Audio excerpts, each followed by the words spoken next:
Got the ball in his left hand. Watch his eyes, a little wrap-around pass to the right to Larry Pollock for the layup. This got Pollock excited, got him going, and he played a great game from there on in. And so they're on their way to Kansas City, play the winner of this game. We'll be back as CBS Sports coverage of NCAA basketball will continue after this message and a word from your local station. Perry's in his face. Perry has outstanding timing in blocking the shots. He's averaged 4 blocks a game. But Gary, to get back to that point, he works on situation plays in practice, so his players are very confident when they're put in that situation during a game. John Cheney looks on as that foul was called on Calvin Thompson away from the ball.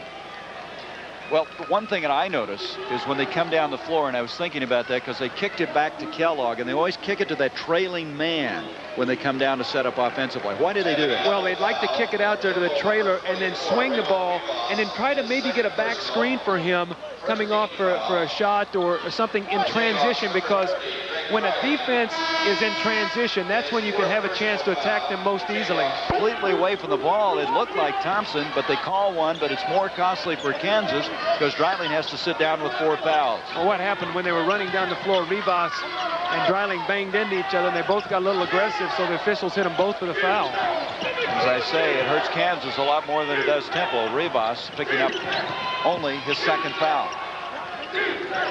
18 minutes to go in this game. A 7-point lead for Kansas. Perry lean in, and he's fouled by... He's sitting on the bench now with 4 fouls after playing a minute of the second half. Ooh, there's an air ball by Perry. Well, I think in real fairness to Greg, he has emotionally stabilized greatly, and I think you have to give a lot of credit to Larry Brown. Greg really used to struggle with it.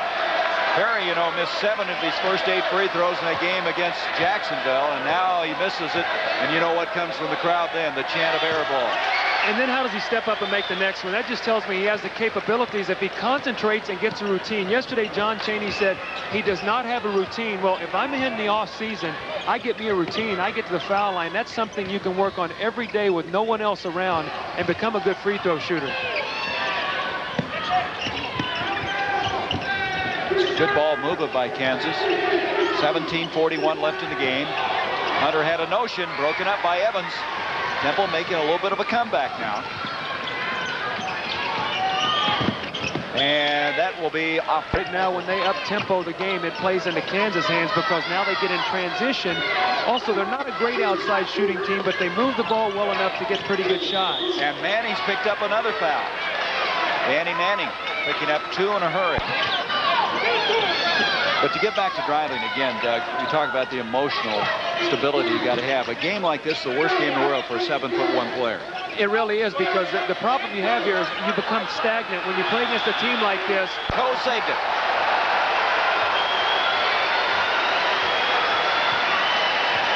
Shows you some of the athletic ability of both Hunter and Evans. They got up. At that time, Evans won the battle. Well, Cedric Hunter made a spectacular block shot at the end of the first half against Eddie Coe. Speaking of Coe, he tries one, and Chris Piper commits. We see Blackwell trying to sprint. Can't quite get there, but here we come, Evans. Oh, from the weak side, a great block. Outstanding timing on that block shot. I don't think Hunter saw him coming. So they keep the 2-point layup from half. Temple will inbound. Blackwell bring it out to Coe. Kansas into a 2-3 zone defense right now at the inline out of bounds play.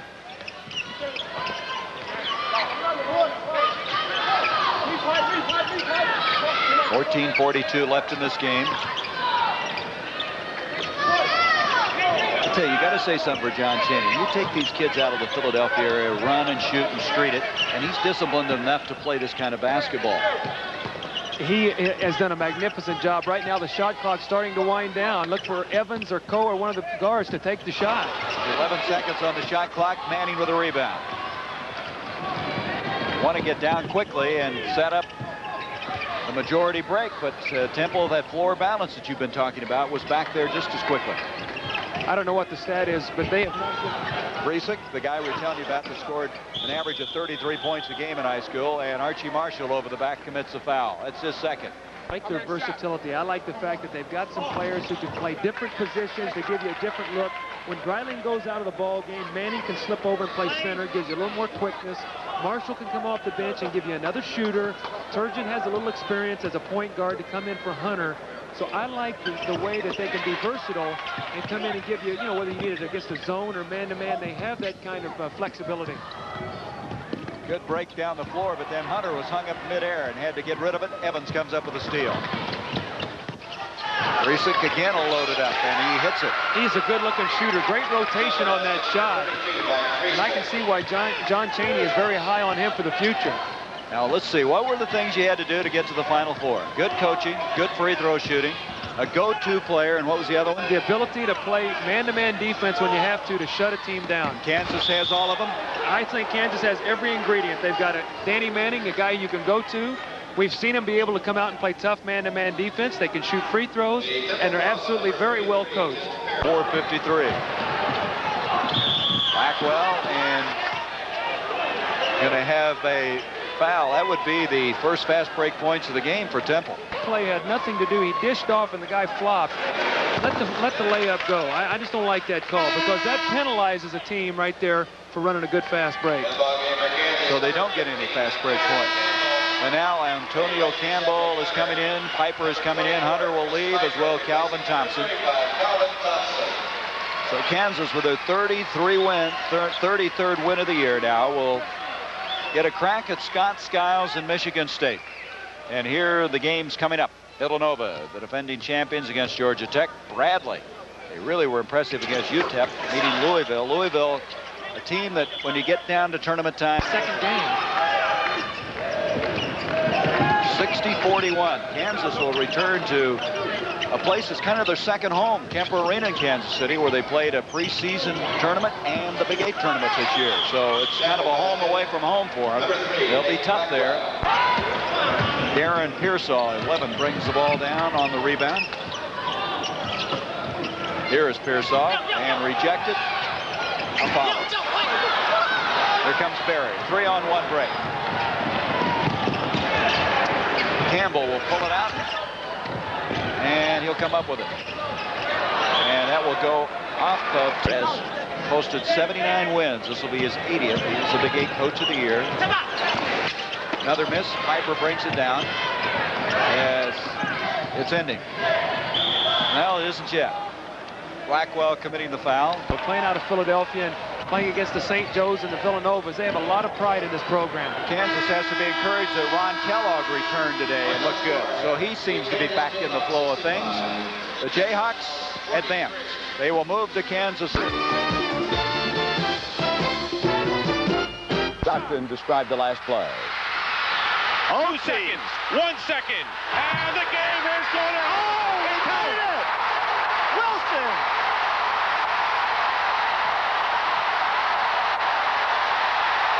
A great scene down there in Baton Rouge. LSU taking advantage of the home court edge, but they're going to give it away because they've got to go to Atlanta now, and they could well wind up playing Georgia Tech down there next week in the regional.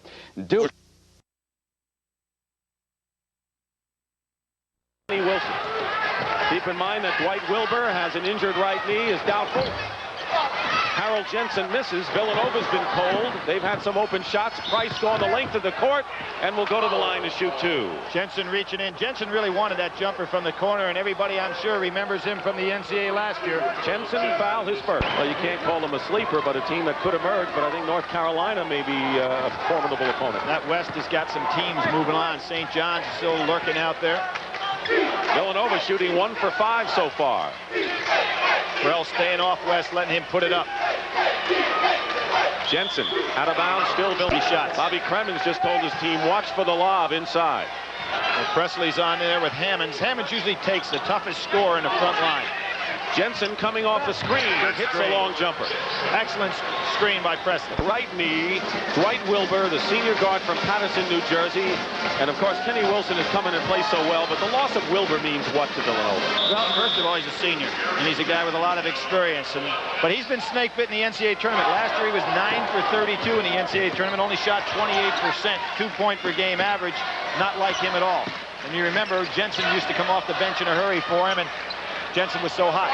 Here's Wilson, the man who replaced Wilbur, and he hits the shot outside. He had 11 points and 9 assists against Virginia Tech. Gary Massey, a 6'5" freshman from the Bronx, maybe the best leaper on the Wildcats. Number 22 is in the game now. Again, going down to Price. Not being able to get anything inside is Georgia Tech. And that's where they want to try to attack this Villanova zone. You can see that matchup on the inside. Dalrymple's been the man who's been in the shooting slump lately. Number 45, Sally against Presley. West double teaming with him on that matchup zone that Villanova likes to use. Takes a long time to coordinate the matchup team-wise, particularly with a young team, as is the case with Villanova. Price shooting outside. They're going to have to rely on Price, who has 10 points, and that's what Georgia Tech has. 10-6 the score. Again, Dick, what happened here, just like we saw in the first ball game, when everybody collapses inside and you've got a shooter as tough as Price outside, you just have to be aware of him at all times, because he'll drill it. This is a Villanova pace game, no question. Wilson working against Price, pulls up. And the rebound, and Dwight Wilbur has come in the ball game. He was doubtful. The co-captain is in there, so there's that senior leadership that Villanova has now. Presley, way outside over Hammonds, and Harold Presley, averaging 16.7, makes it 12-8, and Villanova hangs in there. Play on for Olympic team down the road. Just a solid basketball player in every phase of the game. The Villanova foul, by the way, was on Massey. Georgia Tech extending their defense a little bit. Jensen, good pass, knocked away. Price trying to go to Plansky, but it was a good pass inside. And 40 seconds to go in the first half. We'll wipe up the floor a little bit. Mark Price went down on that last. I think a great mark is the fact that Raleigh Massimino has never lost in an opening round. You know that? 8-0. West hitting from the left. George. Amazing how he can get inside and grab those balls off the boards. He's a good leaper, not a great leaper, but he's a super position player. Georgia Tech goes zone. West is tripped by Dalrymple. Lucky to get ourselves in the game that had such a super basketball environment with the fans just going crazy here. Antoine Ford, the 7-foot sophomore, is into the ball game along with Craig Neal, a 6'5" guard. 21-18, 7:45 to go as Ford made 1 out of 2. Wilson misses. Follow-up is good by West. Doug West. Wilson is so quick. I can't imagine as a high school coach trying to guard Wilson and Rivers in the same backcourt. I mean, it'd be amazing to stay out. Presley the rebound, and Villanova can take its first lead if they score here. West going in. Good move. Good slide-in move by West. Villanova that time went a little box and one on Mark Price. Villanova leads for the first time with 7:04 remaining in the first half. And now they're man-to-man. Changing up those defenses. Plansky is out on Hammonds. Dalrymple was bumped by West. Nothing called, and Ford tips it in. There's Andrew. Out of the Bronx. 6:35 to go. Georgia Tech regaining the lead. There's a good screen by Presley. West inside to Presley and a whistle, and Antoine Ford is called with. Thought that Wyatt Maker was going to have, or Chuck Everson were going to have to be starters for Villanova to have any kind of a year, and here they are, basically very much support players. Villanova still had a great year. Raleigh came man-to-man to get a little pressure on the ball, but I thought it might give Georgia Tech an opportunity to get off an easy shot. He wants to stay in that zone as much as possible. And Georgia Tech goes zone of their own, and they're starting to pack it back in there a little bit. Jensen and Plansky are the better outside shooters. Plansky and Jensen on the right side, lower part of the screen. Wilson with a fake double team and is fouled. Didn't get that shot as that easily. Wilson, who had the most assists on Villanova this year, averaging just under 8 points a game. We've had 2 ties and 2 lead changes. It's been the chess game. Georgia Tech would dearly love to run the floor, but Villanova has controlled the tempo, but Georgia Tech has controlled the game, but have not been able to maintain a bigger than 8-point lead. Had that opportunity to hit the winning basket against Duke in the ACC tournament. I was kidding him about it last night. He said, if they give me that same shot in Dallas, I'm going to make it. Biggest lead of the game is matched by Georgia Tech right now, 8 points. Villanova trying to stay in the game. They're in that danger zone right now, down by that many. And a loose ball off the hands of Presley into the hands of... Notice here, Farrell up at the top of the key. That puts Price over on the wing. So they got Ford and Sally, 2 7-footers in the lineup right now for Georgia Tech. And a throwaway, a steal. West threw it away into the hands of Dwayne. NC State, you come up short, and a guy grabs it for an easy basket. 10-point lead for Georgia Tech. Pulling away here in the opening half. Villanova needs some outside shooting. Haven't gotten anything inside. Wilson. That should have been a turnover. And West hits from the corner. Big basket by Doug West. Go to Georgia Tech by 10. I think Bobby Cremins would take a 10-point lead easily at halftime. Oh, he'd like him to pull the switch and have this gym evacuated. You better believe it. In the NCAA tournament, what you want is a 1-point win and get out of there, no matter who you're playing against. Like LSU. That's right. Against Memphis State. They celebrated here today like they had just won the national championship. 24 seconds on the shot clock. Here you see the game clock. West. Good-looking shooter. Sally gets it back. Side Brown. Connolly Brown misses. And there's Presley following it. Good job. First time Villanova's been able to get something going on the offensive board, Dick. 38 to 30, and now Georgia Tech playing for the last shot. Table turned on Villanova a little bit here. Normally they're holding the ball on somebody else. You notice they're not playing John Sally at all. He's got to pick up the slack and get closer to the basket. Neal working his way in with 7 seconds to go. Sally picks it up. Most of his points, Sally's, have come off loose balls inside. He has 6. The last shot by Wilson misses the mark. By Presley. Normally that's Dalrymple's play. Wilson giving up the dribble. West. Good shooter, isn't he? Rebound is by your guards playing such an important role. Now Rowley calls the timeout. 14:25 remaining, 52 to 34. Biggest lead for Bobby Cremins. Yellow Jack. Georgia Tech 30-11. Villanova shooting on 1 for 9 this half. They've got to get the ball inside to Presley some and let him try to get something on the board inside. Everything's been on the perimeter. Wilson draws the foul inside. Rookies of the year in succession from the same school. Well, and you have to consider how many quality players have come into the Atlantic Coast Conference during that 4 years that he happened to have the very best one. His concept of recruiting is different than a lot of people. Bobby himself tries to stay on 1 player a year, that's the guy that he's really after. And of course next year he already has had another real good one. There's the first turnover on the press for Villanova. 52 to 36. They've got a long way to go. Presley hitting outside. 52 to 38. Full court pressure continues. This may be the run that Rollie Massimino is looking for. A lot of time on the clock. You have a 10. Remember, Georgia Tech had Oklahoma down. Looked like that game was over. There's a bad pass. Farrell saved it. Good move by him, and Neal slowed. And here comes Wilson back for Villanova. I didn't hear a whistle. Oh, that was Presley up there with him. Jensen feeding inside to Massey, and Massey is... No foul called, so Villanova going the other way. Massey hits the free throw. Foul was on John Sally, his second. So this is Gary Massey from the Bronx. Strong and intense. You look at some of these young players for the future for Villanova. Pretty sharp, I would think. Well, they'll lose Presley, but Villanova's had an excellent recruiting year and had the balance of their club back, so they may even be the strongest team coming back next year along with St. John's in the Big East. Notice that Price came back a moment ago for Georgia Tech, as we said, and so maybe Bobby Cremins doesn't want to take any chances. I think Georgia Tech would be wise to get back in their offense and stop trying to play a passive game. The 12-point lead for Tech. They were up by 18 points. Nearly 8 minutes gone by now in the second half. Farrell missing, tipped up by Ford. Antoine Ford gets credit. Well, if he got credit, Dick, it shouldn't be a basket because he had his hands while the ball was on his cylinder. I think they're going to give it to Farrell and say Ford never touched it. No, they give it to Ford. So you're right. It looked like his hands, the touch was above the cylinder. Well, good penetration by Wilson, Dick. Although Georgia Tech probably feels they've got a big working margin here, it's now down to 12. Can go to 10, and you feel the momentum changing back to Villanova's way. They seem to be gaining some confidence. Wilbur has a good jumper from the baseline if he ever gets free. Meanwhile, Presley takes it from there, standing there. And again, Georgia Tech being very passive offensively, not firing the ball on the inside. Villanova can come within 11 if they can connect here with 9 minutes, 10 seconds on the clock. It's a 10-point lead for Georgia Tech at halftime. Good cross-court pass. Wilbur going up. And Plansky is there. The basket will count and a foul. No, I don't think they call a foul. I think it's goaltending. You're right. 1 point by 18.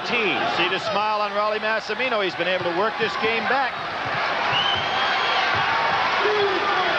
Shooting this half. Villanova ice cold, but they've come back. down by 11 after trailing by 18. Jensen and Plansky still the outside shooters that have not connected so far. Jensen shooting right of the key. Off the mark. Gets another chance. And it's a 9-point game. And Raleigh Massimino off the bench. Now here comes Mark Price again. See him? He had 2-on-1 down the other end of the court. And he has sensed the momentum changing. Now it's a matter now, does Villanova get enough easy baskets to get back in the game? It's tough to do it all in the perimeter. I still think, yeah, they're going to have to get some fouls. They've been perfect from the line, but not enough of them from the free throw line. Georgia Tech goes man-to-man. They get more aggressive. Presley working his way in there, and the basket will count on a foul, and that's exactly the kind of thing that can open up the outside for Raleigh Massimino, and Kremen shaking his head. Well, there you had Sally matched up with Presley on the inside. Presley able to take advantage of him. He's a little bit quicker, has good moves as a forward. Sally out of position, commits the foul. Basket counts, and here you go. 3 fouls on Sally, and here is Presley. And if he hits it, watch Villanova press again. Now let's see if Georgia Tech tries to go through. 17 points, 7 rebounds for senior Harold Presley from Mystic, Connecticut. Ball stripped away. West with a short baseline shot. Timeout, Georgia Tech. 57-51, and Krevins is jumping for a timeout right now.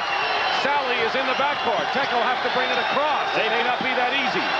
Wide open, that Farrell. Should be 10 seconds. It wasn't. Farrell going in the no basket, but a foul on West of Villanova. It's absolutely amazing watching a game like this. You can see Georgia Tech start closing down.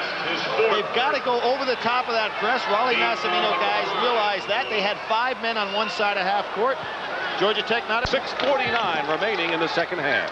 With 4 personal fouls, the freshman with 14 points, and Villanova can cut it to 4 here. Jensen. And remember, Villanova's a team that still has championship written on it. They knew what it was like to come back last year. Presley off the glass, rebound by Sally, and they're pushing it up now. Farrell ahead of the field, gets inside, blocked by Mark Plansky. What a sensational play by Mark Plansky. Wilson coming back in a crowd.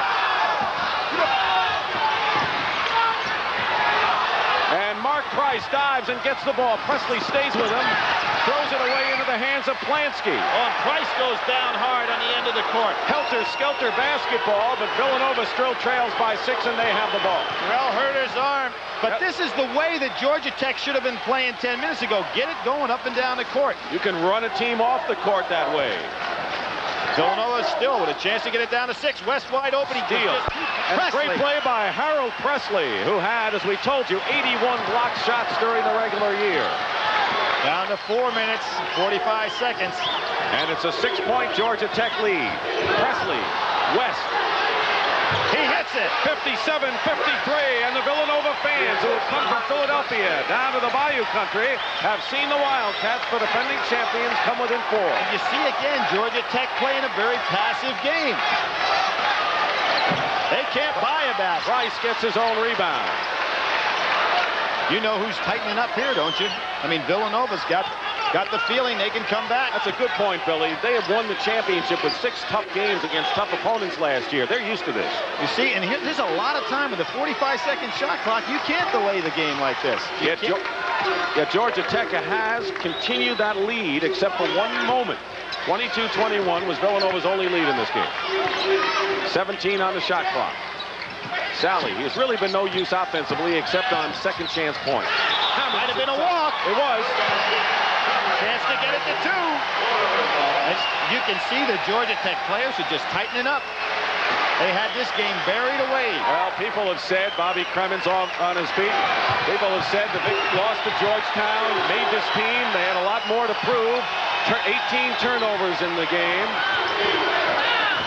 Trying to cut it to 2 with 3:34 and running. You want Presley to touch the ball. There he is. Presley touches it and scores it. And it's a 2-point game, 57-55 with 3:25 remaining. Timeout. Amazing. You can't count out Villanova, no matter what happens the rest of the way. A lot of time left in this game. 3:16. If Villanova ever gets the lead, you can imagine the confidence they're going to have. Using the clock will be an understatement then. Georgia Tech has missed its last 8 shots. They have 27, plenty of time going right now with 3:03 on the game clock. And not only have they missed them, you remember how they were getting so many second chance baskets when they were going aggressively to the basket. They had a lot of guys rebounding. Now being passive, they've spread out. Sally was the man they wanted to go to. He scored 8 points. Price misses. Farrell wins the fight over West. Blocked by Presley. Oh, that looked like a good block. Presley got his hands on it. The question is, did he get his body on him as well? Oh, I think that was a good block. Big free throws. 59-55, 2:45 remaining in the game. Villanova was down by 18. They came within 2. Every possession is important here, especially with the style of this team. I think the matchup is Presley on Sally. Get Presley the ball. He's too quick for him at the high post. West playing with 4 fouls for Villanova. Coming off the screen is West. Oh, they're hot. 59-57. Set play. Now, why wouldn't Villanova want to pressure him even at this stage? Well, I think that Rollie Massimino is figuring that Georgia Tech is trying to be very passive with the ball. He doesn't want him to get an easy basket. They've put pressure on themselves by not putting the ball up on the boards often. But they didn't get easy baskets when they were pressured before. Good point. Price controlling with 2 minutes to go now in a 59-57 game. Farrell dribbling it out to Dalrymple. Now, when you work it down and you get this clock down here, it makes you put up a shot you really don't want. Sally away from the hoop. Oh, nice. Up to 4 again. You watch the clock. 1:35 and running. 61-57. Georgia Tech leading. Big possession here for Villanova. They've got to get off a good shot. Jensen hasn't been hot outside. Normally they count on his range. But this freshman's got ice in his veins. West misses, and Sally the rebound, and the foul called against Villanova. Down by 4. Georgia Tech holding on for dear life with 1:15 to go. Wilson. With penetration. The freshmen on this team don't mind shooting in clutch moments, do they? And he commits a foul. It's a 2-shot foul. Out of 2. Puts it on the odd number, though. Means 3 possessions that Villanova needs. 1 minute to go. Tough shot by Jensen. West is battling for the loose ball. Farrell comes out. Jensen has just had a rough day. Wide open down the other end of the court. And it's Villanova ball. Last touch by Price. And you got to credit Presley for making that happen there. Going after a ball like a hawk. Jensen is 2 for 9. Georgia Tech doing a good job getting up on those defensive boards. Jensen had to force that shot. Harold Jensen not with the sharpshooting eye today. Plansky fires from the corner short. Hit the back. And it goes over. It'll be Georgia Tech. 9 points, 9 rebounds. Wilson's got to put him up quick. If you're Georgia Tech, you don't want to foul. Loose ball. There's Wilson coming in, and a timeout called by Villanova with 23. Timeout, 64-59. You knew Rollie Massimino would use all the weapons. Georgia Tech ball, and Rollie Massimino pulling out all the stops here with the 23 seconds to go, trying to stay alive for just one more chance. The odds are against him right now, but how many times have people have said that about Rollie's Villanova Wildcats? Well, what he's going to do, obviously, use all the timeouts that he can use. He's going to foul immediately to stop the clock, hoping to keep the ball out of Mark Price's hands as much as possible. Kind of surprised they're not double-teaming Price in the inbounds pass to make sure he doesn't touch it. He's got it, and he's fouled. Wilson, 1-1 with 20. Went into a slump on the foul line. Mark Price got hot. Bird said, I'm never going to shake the kid's hand again. And Bird won't either. Wilson going in, missing. Presley is there. Oh, nice shot. Didn't go. But West is there, and West scores with 10 seconds to go, and another Villanova timeout. Stopping the clock again. One more timeout left for Rollie Massimino. It's 66-61. And right now, let's bring you up to date on some of the scores in this NCAA second round action. DePaul in the second half still leading Oklahoma 73-69. That's in the East region in Greensboro, North Carolina. Get that ball inbound somehow. And the foul, Presley fouls Dalrymple, and that's 4 on Harold Presley, and at least they didn't foul Mark Price. That's right. They fouled the man they wanted, and 2 seconds off the clock. Greatest of all last year, beating Georgetown in the championship. Georgetown gets knocked out today. This free throw comes into the hands of Georgia Tech. That was the story of their first half success, those rebounds off the offensive board. Dalrymple can wrap it up if it isn't already wrapped up for Georgia Tech.